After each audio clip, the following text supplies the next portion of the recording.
So thinking about how to answer your question, actually a bit of a timeline comes up on my end. So for me, it started sometime in 2009 between therapy sessions. I was a children and family therapist at the time. And I got a text message from my now husband. Back then we were dating for a few years.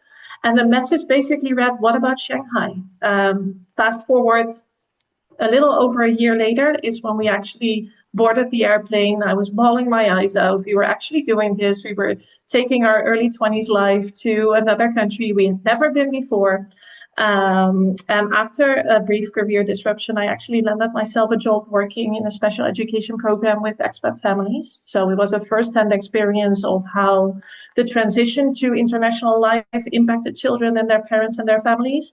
And also how children who weren't getting their needs met in an international school system would find themselves navigating a very complex structure of resources, not as familiar and comfortable as what I was used to from being a therapist back in the Netherlands.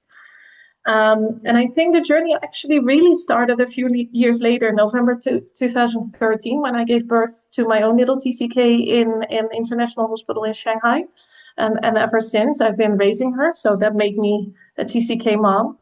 And then I think the final chapter in this whole adventure is when I started Expat Valley, an organization for global family support, recognizing the impact that international relocation has on families, but also the other way around, how families and their needs and well-being impact the success of international assignments or self-motivated trips to other countries.